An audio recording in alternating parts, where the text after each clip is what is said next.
할렐루야. 아멘.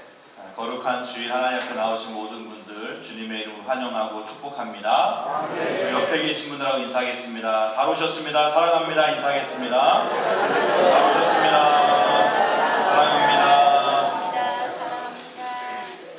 네, 참 잘 오셨습니다. 네, 우리 김진호 어르신 잘 오셨습니다. 네네.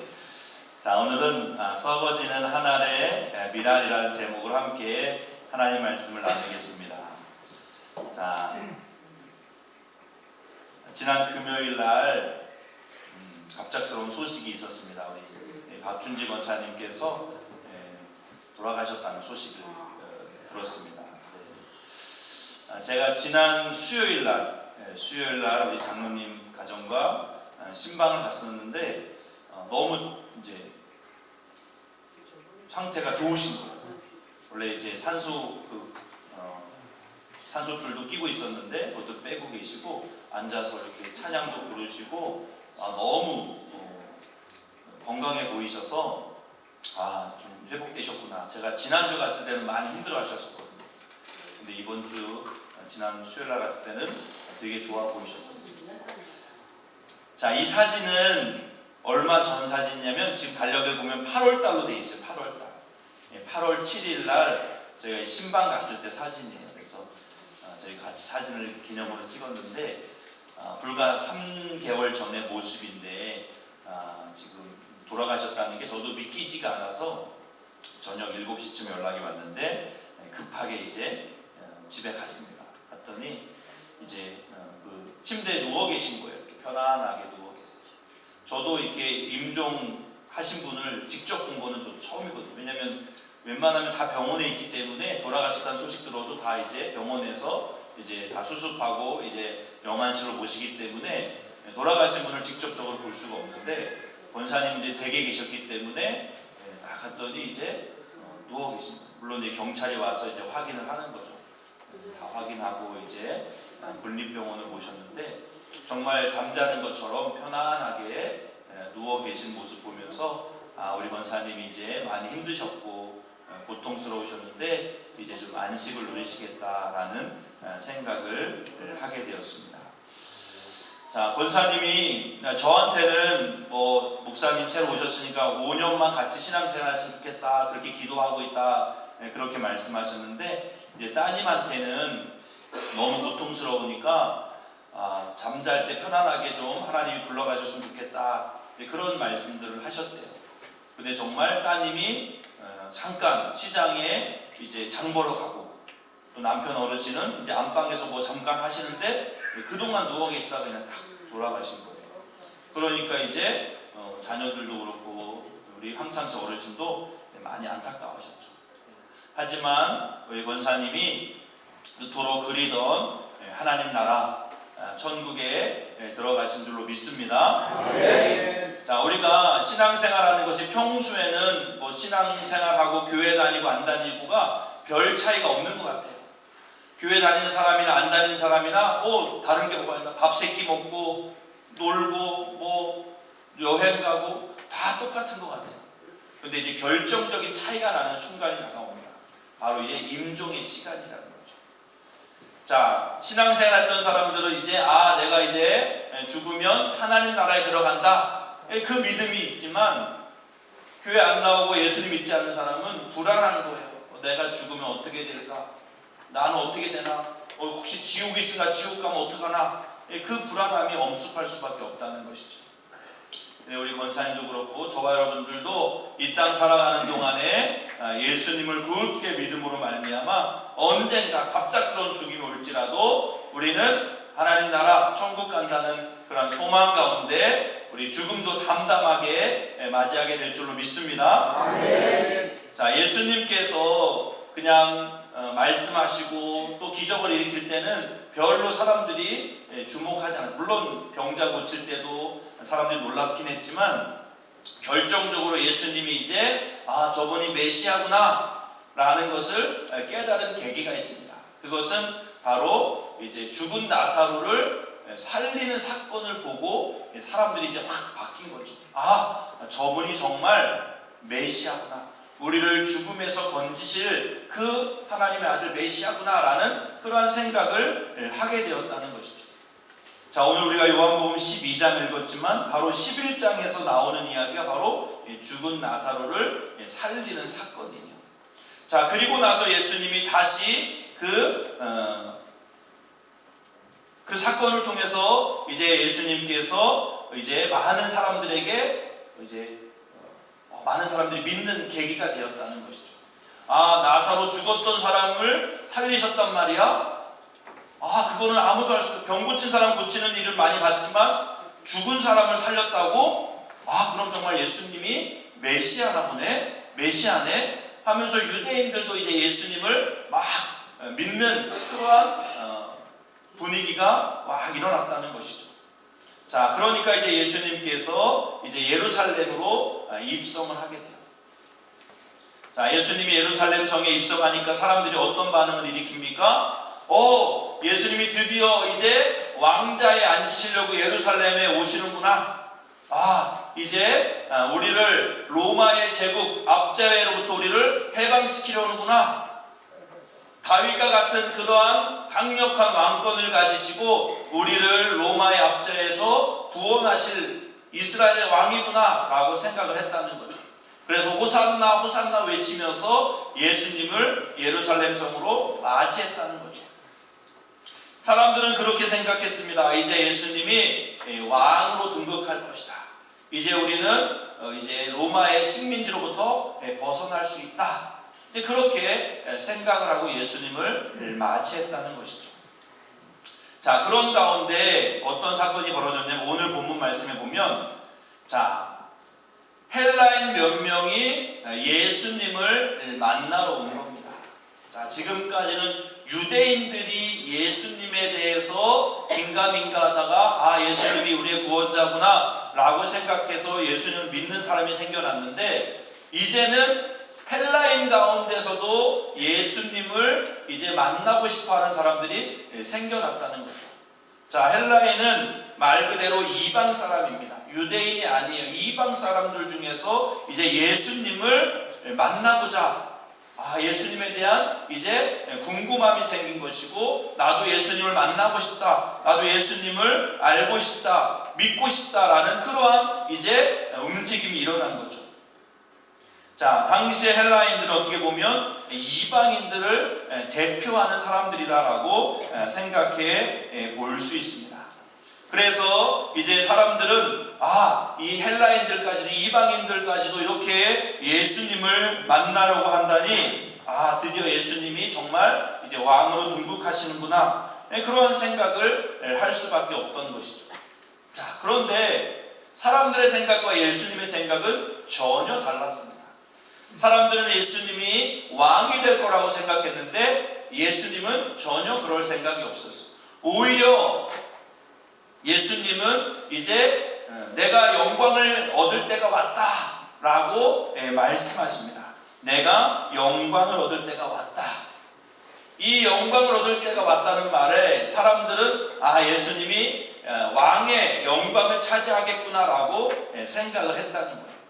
그러면 예수님 왕이 되면 나에게도 한 자리 주시겠지, 나에게도 장관 자리 하나 주시겠지, 나도 예수님이 좀 좋은 위치에 좋은 자리 하나 주시겠지, 막 그 생각을 지금 하고 있는 거예요.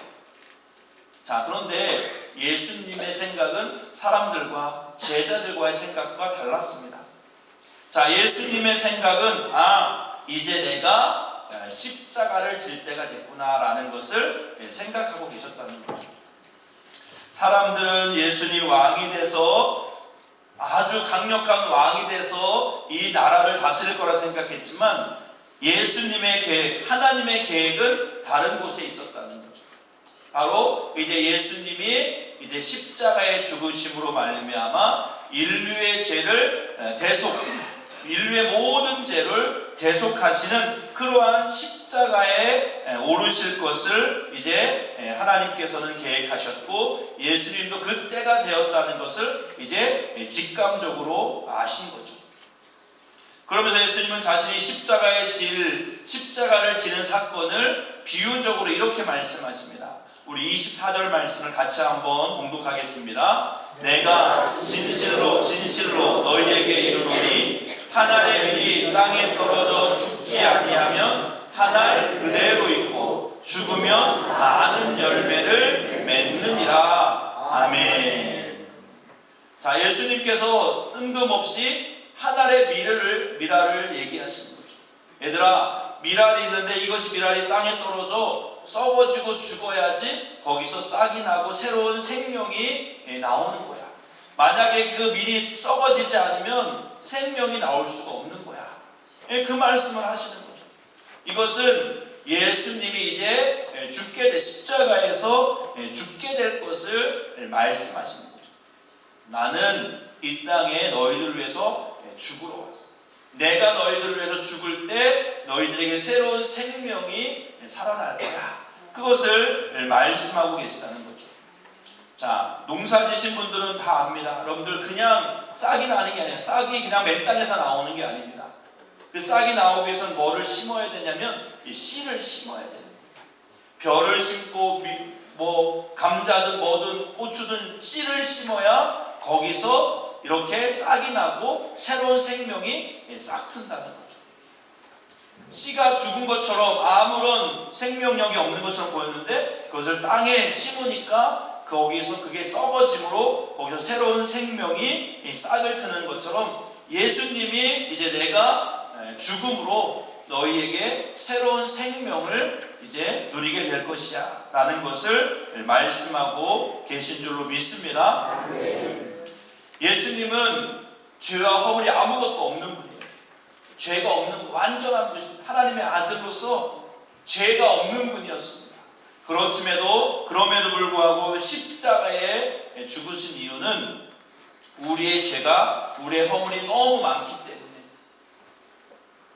십자가의 피가 아니고는 우리의 죄를 씻을 수 있는 방법이 없기 때문에 하나님께서는 예수님을 십자가에 내어놓으심으로 우리의 모든 죄를 대신 짊어지시고 십자가에 피 흘리심으로 우리의 죄를 다 씻으시고 다 사해 주신 줄로 믿습니다. 예수님께서는 그러면서 이렇게 말씀하십니다. 야, 너도 나를 따르라, 그렇게 말씀하십니다. 너희들도 나를 따라와야 돼 라고 말씀하고 계시는 줄로 믿습니다. 우리가 예수님을 믿는다는 것은 예수님을 따라가는 그러한 예수님을 따라서 가는 것을 의미하는 줄로 믿습니다. 우리가 신앙생활 한다는 것은 조금씩 예수님을 닮아가는 거예요. 예수님께서도 너희들 나를 따라와야 돼. 내가 하는 모습대로 너희들도 똑같이 따라와야 돼. 그렇게 말씀하시는 거예요. 너희들도 하늘에 썩어지는 미랄이 돼야 돼 라는 것을 말씀하신다는 거죠. 그런데 세상의 이치로는, 세상의 논리로는 안 맞는 거예요. 세상의 논리는 내가 더 높은 자리에 올라가야 되고 내가 섬김받는 자리에 올라가야지 왜 낮아지고 왜 섬기는 자가 돼야 돼요. 세상의 논리, 세상의 원리는 그런 것이 아니라는 거죠. 어떻게든 내가 더 높아지려고 하고 더 많이 가지려고 하고 더 많이 내가 권력을 가지려고 하지 낮아지려고 하지 않는다는 거예요. 그런데 예수님은 너희가 나를 따라오려면 나처럼 섬기는 자가 되어야 된다라고 말씀하고 계시는 줄로 믿습니다. 예수님이 어떤 분이셨어요? 예수님은 근본 하나님의 본체셨다라고 말씀하고 있어요. 왜요? 하나님의 아들이셨기 때문에 하나님과 같은 분이라는 거죠. 그런데 그분은 하늘 보좌에 앉아 있는 것으로 만족하지 않으시고 이 땅에 사람의 모양으로, 성육신이라고 말하죠. 육신의 몸을 입고 이 땅에 오신 거예요. 하나님이, 신이 인간의 몸을 입고 이 땅에 오셨다는 거죠. 자, 인간이 되었다는 것은 신 입장에서는 엄청나게 불편한 거예요. 너무나 힘든 거예요. 신은 마음대로 다닐 수 있고 자기 마음대로 할 수 있지만 인간의 몸을 입었다는 것은 시간과 공간의 제약을 받을 수밖에 없죠. 또 어떤 육체의 한계가 있습니다. 먹지 않으면 배고프고 잠자지 않으면 피곤하고 힘들고, 그러한 하나님께서 그 육신의 자신을 가두시는 거죠. 그렇게 낮추셨다 뿐만 아니라 십자가에 죽기까지 복종하셨다라고 말씀하고 있습니다. 저 여러분들 가운데 조금 손해보는 것도 사실 힘들잖아요. 그죠? 우리가 누구에게 좀 돈을 꿔줬는데 돈을 안 갚는다 그러면 여러분들 아이고 좋다 그러는 분 있나요? 어떻게든 받아내야 되죠. 우리가 손해보는 게 그게 쉬운 게 아니에요. 그런데 누구를 위해서 내가 죽는다? 그건 생각할 수도 없는 거죠. 내가 그 사람을 위해서 왜 죽어? 생각할 수 없는 거예요. 근데 예수님은 우리를 위해서 십자가에 죽으셨다는 거죠.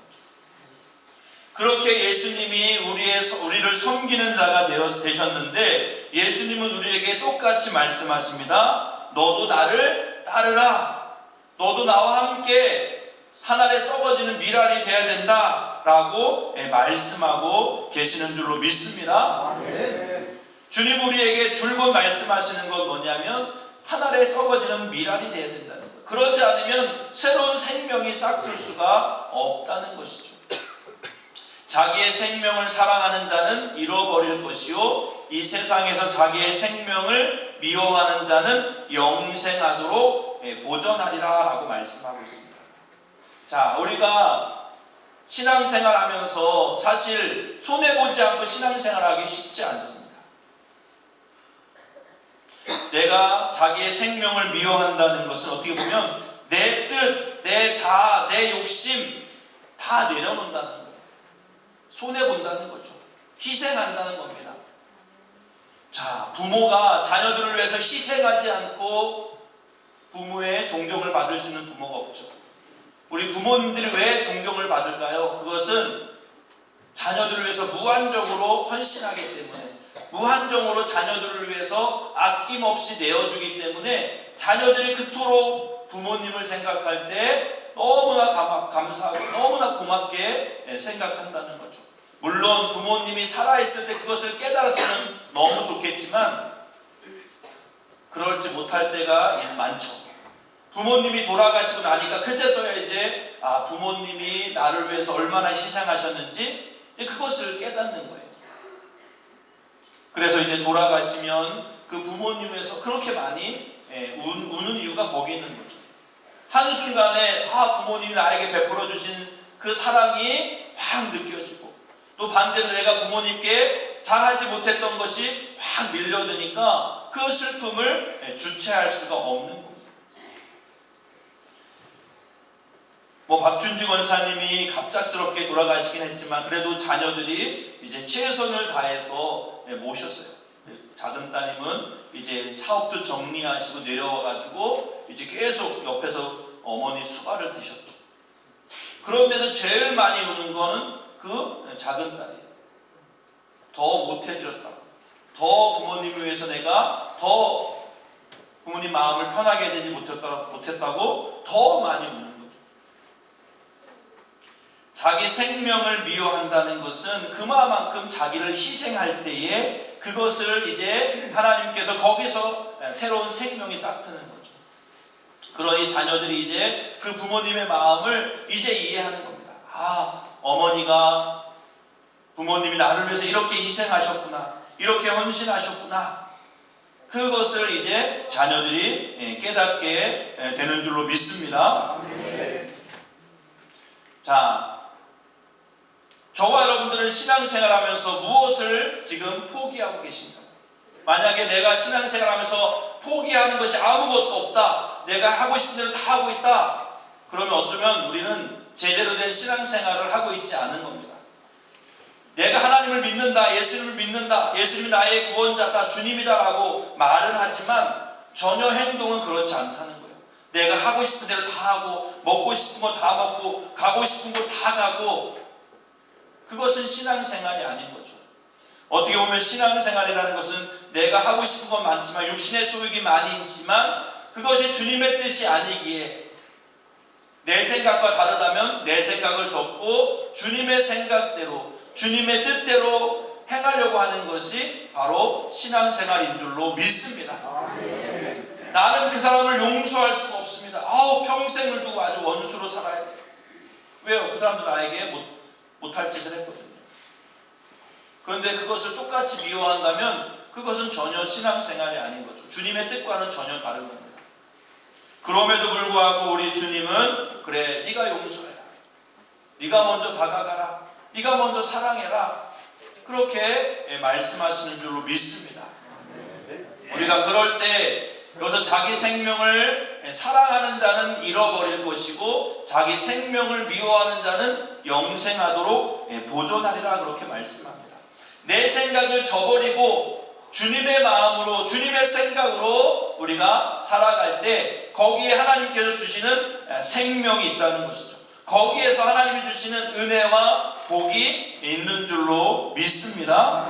때로는 도저히 용서할 수 없고 도저히 내가 이해할 수 없고 도저히 사랑할 수 없는 그 사람이라 할지라도 주님께서 사랑하라고, 이해하라고, 용서라는 마음을 주신다면 우리는 그 뜻에, 그 주님의 음성에 우리는 납작 엎드리며 주님의 뜻을 따라야 할 줄로 믿습니다. 그곳에 생명이 일어난다는 거예요.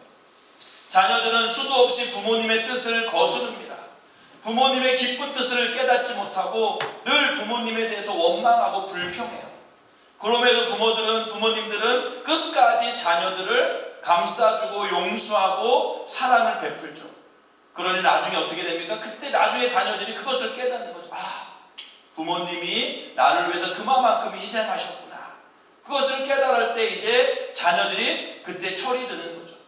만약에 부모가 자식들이 나를 이해하지 못한다고 정말 후족을 파라고 한다든지 정말 그렇다면 자녀들은 평생 부모님의 사랑을 깨달을 기회가 없어질 텐데 부모가 끝까지 용서하고 끝까지 품어주니 나중에서라도 부모님이 돌아가고 나서라도 자녀들이 그것을 깨닫게 되는 줄로 믿습니다.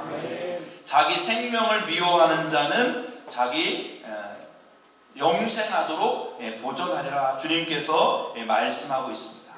자, 그러면서 주님께서 우리에게 주시는 보상이 있습니다. 그래, 네가 그렇게 내 뜻을 따르냐고 너무 희생했지, 너무 많이 참았지, 고생했지. 우리 주님은 그냥 그렇게 내버려 두시는 것이 아니라는 거죠. 주님의 뜻을 따르는 자에게 보상을 주시겠다라고 말씀하고 있습니다. 우리 26절 말씀 같이 한번 봉독합니다. 사람이 나를 섬기려면 나를 따르라. 나 있는 곳에 나를 섬기는 자도 거기 있으리니 사람이 나를 섬기면 내 아버지께서 저를 귀히 여기시리라. 아멘. 자, 우리가 주님의 뜻을 따르며 희생하고 헌신할 때 주님께서 뭐라고 말씀하시냐면 나 있는 곳에 너도 거기 있겠다라고 말씀하시는 거죠. 내가 가는 곳에 너도 함께 있겠다. 바로 하나님 나라 천국인 줄로 믿습니다. 주님의 뜻을 따르며 희생하며 헌신하며 정말 그렇게 자기 자신을 낮추고 살아온 자에게는 하나님께서 천국 영생을 허락해 주시겠다 말씀하고 계시는 줄로 믿습니다. 또한 하나님 아버지께서도 저를 귀히 여겨주시리라 라고 말씀하고 있습니다.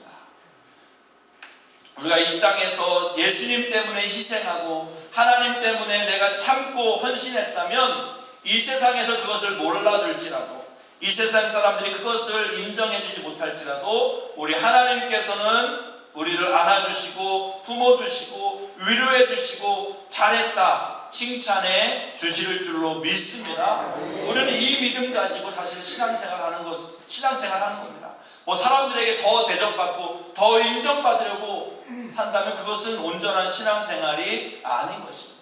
우리 하나님만 바라보고 하나님이 주실 상급, 하나님 나라를 바라보며 살아갈 때에 이 땅에서 조금 우리가 서운한 일을 당할지라도, 조금 섭섭한 일을 당할지라도 세상 사람들은 나를 다 모르지, 하지만 우리 하나님은 나를 알고 계셔.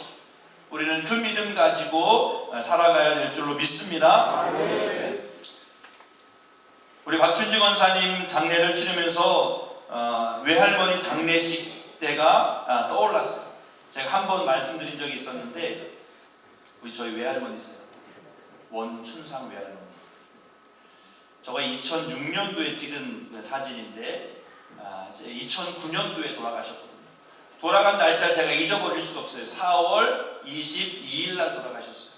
왜 그 날짜 잊어버릴 수 없냐면 제가 4월 23일 날 안수를 받았거든요.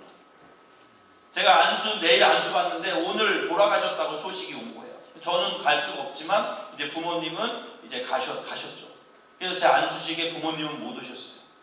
그래서 제가 4월 23일 안수를 받고 이제 원주에 내려와서 횡성에 내려와서 이제 장례 예식을 제가 집례했습니다. 목사 안수 받고 처음으로 장례 예식을 집례했는데 바로 외할머니 장례식을 집례했습니다. 가족장 화장을 해가지고 이제 영월 주천 쪽에 거기가 이제 고향이셨는데 거기 이제 선산에 저렇게 이제 소나무 옆에 납골을 수목장으로 모셨습니다. 자, 저희 외할머니는 6.25 때 남편 외할아버지가 참전했다가 돌아가셨어요. 20대 때였는데 일남 일녀가 있었는데 외할아버지가 돌아가신 거죠. 외할머니는 20대부터 이제 남매를 혼자 키우셨어요. 제가 하지 않으시고 혼자 키우셨어요. 자, 다 이제 일남일녀를 이제 시집장가를 보냈습니다. 그래서 이제 외삼촌은 이제 5남매를 또 자녀를 낳았고 저희 어머니는 2남이녀 4남매를 낳으셨어요. 그런데 이제 외숙모가 이제 5남매를 낳고 너무 힘들다고 이제 집을 이제 살짝 나가신 거죠. 살짝 나가신 거죠. 네. 그러니까 이제 외할머니가 또 그 친손주 5남매를 또 키우시는 거예요. 힘들게 키우셨겠죠. 그러면서도 이제 또 농사철이 되면 저희 부모님이 농사졌기 때문에 횡성이 내려와서 또 농사일도 도와주고 저희 또 사남매도 키워주시고 또 그렇게 왔다 갔다 하면서 평생을 보내신 겁니다. 그러니까 어떻게 보면 늘 힘든 시간만 보낸 거예요. 그러다가 이제 자녀들이 다 장성하고 이제 시집장가 가고 조금 이제 호강시켜 드릴만 하니까 이제 돌아가신 거죠. 그래서 이제 저렇게 장례 예식을 마치고 산에 내려오는데 너무 불쌍한 생각이 들었습니다. 우리 외할머니가 너무 고생만 하시고 그렇게 돌아가셔서 너무 불쌍하다라는 그런 생각이 들었어요. 자, 그렇게 쓸쓸한 마음으로 이제 산을 내려오는데 누가 무지개다라고 말하는 거예요. 무지개다. 전화해서 보세요. 좀 맑은 날이었거든요. 화창한 날씨였어요. 아니 지금 무슨 이렇게 화창한 날씨에 무슨 무지개야라고 정말 하늘을 쳐다봤는데 무지개가 딱 떠 있는 거예요. 그것도 원형 무지개가 떠 있는 거예요. 원형 무지개. 보통 무지개가 이렇게 산 모양으로 돼 있는데 저건 동그랗게 돼 있는 거예요. 원형 무지개. 저도 이날 원형 무지개를 처음 봤어요. 자, 그 원형 무지개를 보면서 어떤 생각이 들었냐? 하나님께서 이런 마음을 줬어요. 그래, 할머니 고생 많이 했지, 불쌍해 보이지. 그렇지만 너무 걱정하지 마라. 외할머니는 지금 하나의 천국에 무사히 들어오셨으니까 너희들 너무 할머니한테 미안해하지 말고 열심히 신앙생활하면서 너희들 최선을 다해서 잘 살아라. 그런 이제 말씀하시는 것 같이 마음에 느껴졌어요. 하나님이 이제 어떤 그런 위로로 무지개를 보여주셨다라는 그런 생각을 하게 되었습니다. 그래서 이 할머니가 그래도 힘들지만 신앙생활을 하셨고 그 자녀들이 다 그래도 신앙생활을 하고 있어요. 너무 감사한 일이죠. 한 알의 밀이 땅에 떨어져 죽으니 그것은 죽어서 없어졌다고 생각했더니 거기서 싹이 나서 더 많은 열매를 맺었다는 거죠. 하나님의 나라의 비결은 거기 있습니다. 많은 열매가 맺기 위해서는 그냥 맺어지는 게 아니라는 거죠. 우리가 이렇게 풍요로운 세상, 이렇게 행복하게 살 수 있는 것은 누군가 나를 위해서 희생한 분이 있기 때문이라는 거예요. 우리 부모님이 그렇게 나를 위해서 희생하셨기에 우리가 이렇게 건강한 모습으로 잘 살 수 있는데 우리는 그것을 때로 잊을 때가 많다는 것이죠. 물론 또한 우리가 이렇게 편하게 신앙생활할 수 있는 것, 또 천국을 바라볼 수 있는 것은 바로 예수님께서 우리를 위해서 십자가에 죽으셨기 때문에 우리는 이 모든 죄가 많이 있음에도 불구하고 그 죄가 다 십자가의 피로 용서받고 우리는 하나님 나라에 들어갈 수 있는 그런 하나님 나라 백성이 된 줄로 믿습니다. 네. 바라긴 저와 여러분들이 이 믿음 가지고 우리도 나도 주님처럼 이 땅에서 하나님의 썩어지는 미랄이 되겠습니다. 나를 통해서 누군가 또한 생명이 살아날 수 있는 그러한 하나의 미랄이 되겠습니다. 그 믿음 가지고 신앙생활 할 수 있는 저와 여러분 될 수 있기를 주님의 이름으로 간절히 축원드립니다. 아멘. 우리 시간 함께